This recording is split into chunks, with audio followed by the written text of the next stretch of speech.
pada saat Fir'aun itu mimpi ada api yang keluar dari Damaskus, Damaskus. Kemudian api itu menjalar dan membakar semua negeri. Dia tanya kepada ahli nujumnya, ini kira-kira apa maknanya di dalam mimpi saya ini? Nah, kemudian ahli nujum memberitahu orang-orang itu dengan pemikiran yang sama, dengan cara bahasa kita itu ilham yang sama, bahwa ada perempuan Bani Israel yang pada tahun ini dia hamil, kemudian akan melahirkan anak laki-laki yang akan merobohkan kerajaanmu.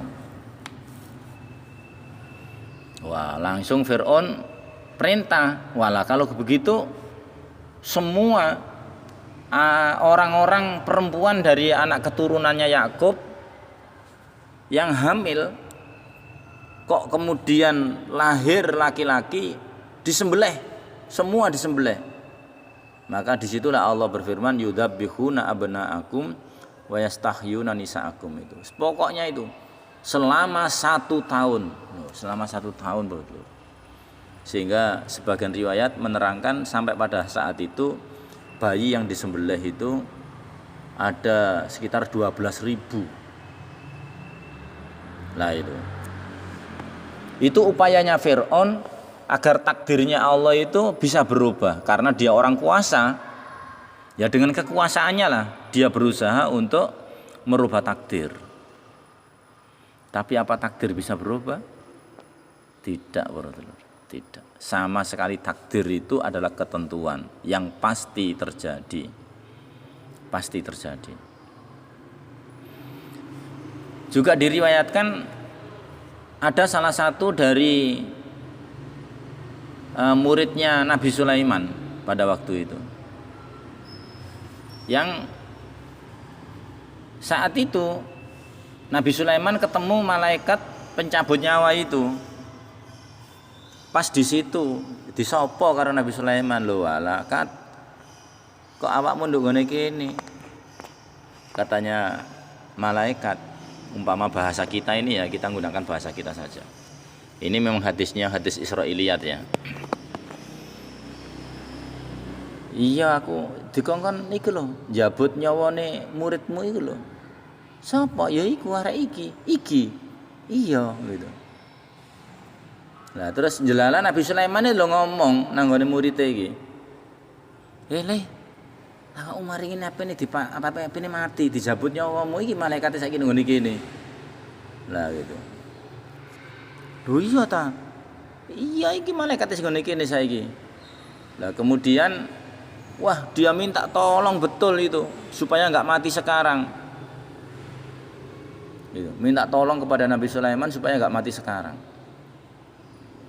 Nah itu. Terus bagaimana caranya? Nabi Sulaiman kan punya kendaraan berupa angin. Sing angin itu wuduha syahrun warwahuha syahr. Perjalanan sepagi saja dengan angin itu bisa-bisa kalau memakai kuda itu perjalanan 1 bulan. Sesorenya juga begitu, sepaginya juga begitu. Berarti cepat sekali yang namanya kendaraan anginnya Nabi Sulaiman itu. Nah gitu. Akhirnya Nabi Sulaiman merintah kepada angin supaya membawa orang yang akan dicabut nyawanya ini. Dibawa umpama saja, dibawa ke sana Sumatera, mana gitu ya. Ke Pekanbaru umpama. Dari Surabaya dibawa ke Pekanbaru. Ya cuma sebentar saja sudah sampai sana gitu. Kira-kira mungkin 5 menit gitu aja sudah sampai sana.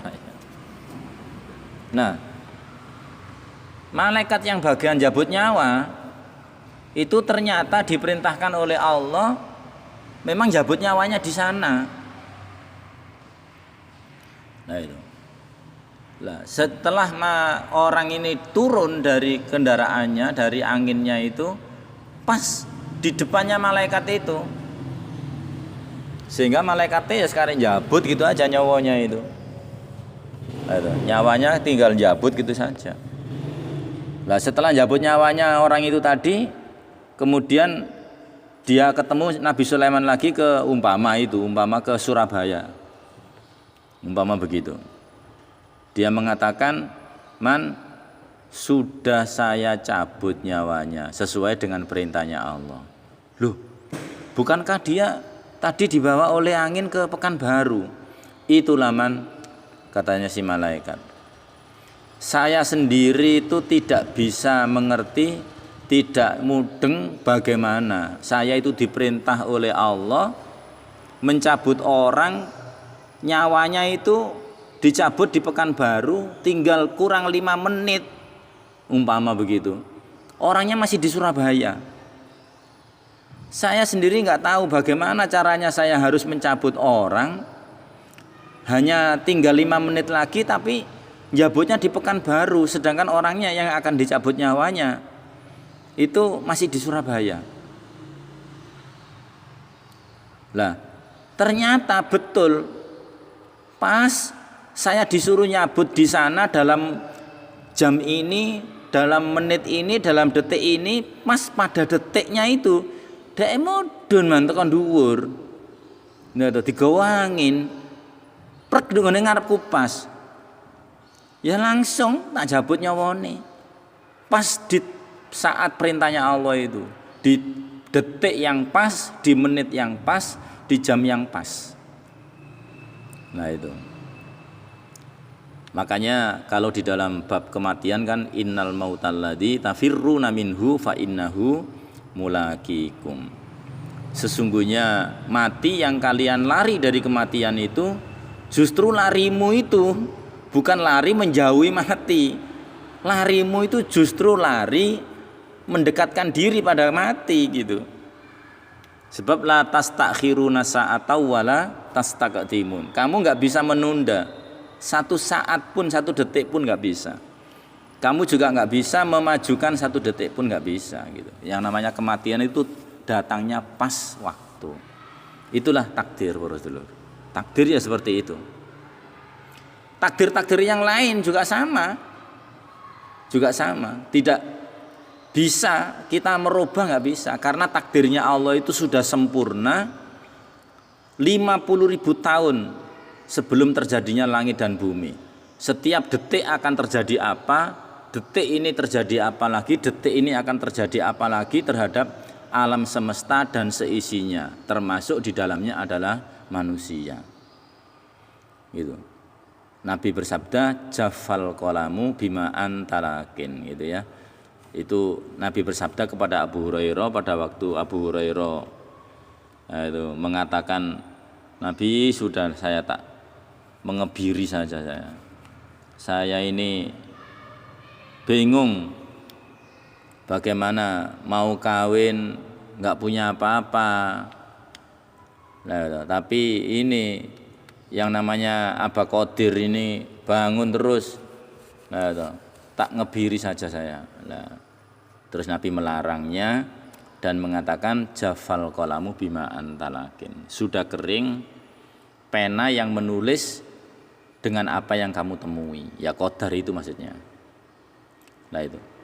Nek wong Jawa biasanya mengatakan ya, qadar jodoh, qadar mati, qadar rezeki itu kabeh wis ditulis karo Gusti Allah. Tapi pada dasarnya ya bukan hanya 3 itu, pada dasarnya semuanya itu sudah diqadar oleh Allah, ditakdir oleh Allah.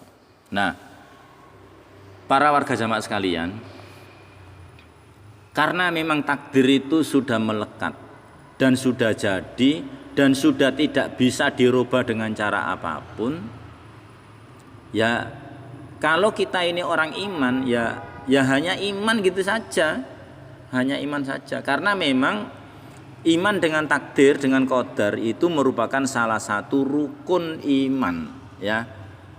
Salah satu rukun iman. Di samping kan yang pertama iman kepada Allah, iman dengan malaikat-malaikatnya Allah, dengan kitab-kitabnya Allah, iman dengan Rasul dan Nabinya Allah, iman dengan hari kiamat, dan iman bahwa orang itu atau qadar itu sudah sempurna. Qadar itu sudah sempurna. Nah itu. Jadi kita ini tidak bisa membuat qadar, ya. Kita ini nggak bisa membuat takdir. Karena takdir itu Allah yang membikin dan sudah jadi, kita ini tinggal menjalankan. Kita tinggal menjalani takdir itu. Ya, yang bersyukur itu para sedulur cuma satu ya. Allah menetapkan kita di dalam hidayahnya, menetapkan kita di dalam Quran hadis jamaah, menetapkan kita di dalam menetapi agama Islam yang hak, dan harapan kita takdir ini terus melekat gitu. Dan bukan hanya kita saja. Kita berdoa kepada Allah supaya takdir ini juga ditakdirkan kepada istri-istri kita, anak-anak kita, keturunan kita sampai ila yaumil qiyamah. Sebab para saudara jamaah, orang yang tidak ditakdir mendapatkan hidayah sebagaimana yang difirmankan oleh Allah itu, innal ladzina kafaru sawaun alaihim a'andartahum am lam tundirhum la yu'minun.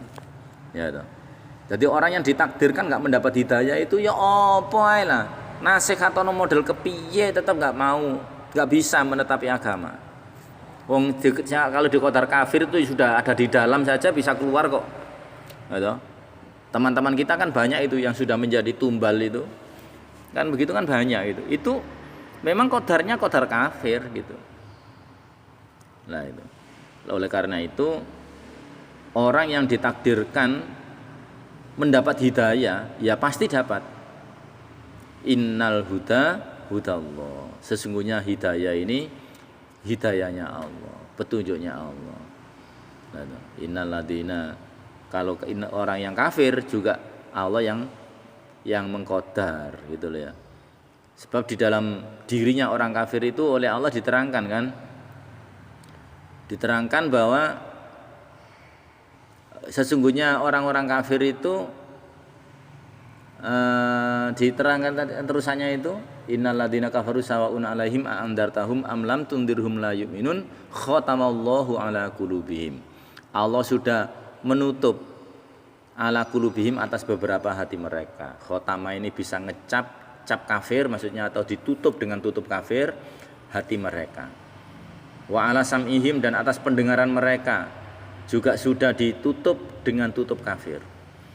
Wa ala absarihim ghisyawatun, dan di matanya juga ada tutup kafir.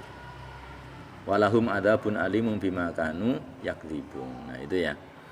Nah itu. Jadi kita ini nggak bisa dengan cara apapun, nggak bisa. Oleh karena itu ridholah dengan qadarnya Allah, ridholah dengan takdirnya Allah.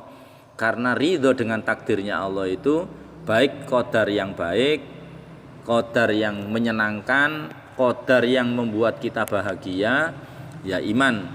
Atau qadar yang membuat kita susah, membuat kita merana, ya iman. Karena apa? Qadar itu memang Allah yang membikin. Jangan sampai kita tidak percaya dengan qadar. Umpama kita nggak percaya dengan qadar juga nggak bisa merubah qadar, Bro. Qadar nggak bisa dirubah, takdir nggak bisa dirubah. Dengan cara apapun nggak bisa dirubah ya. Fir'aun kurang apa tadi itu loh? Kekuatannya kurang apa sampai dia membunuh 12.000 laki-laki agar tidak muncul seorang rasul, tapi ternyata juga masih muncul Nabi Musa. Nah gitu ya. Terus orang yang seperti Nabi Sulaiman tadi itu, bagaimana supaya dia nggak mati, dibawa sampai jauhnya sekian, tetapi akhirnya justru larinya dia itu mendekati malaikat maut itu ya. Jadi nggak ada yang bisa merubah takdir, itu nggak bisa.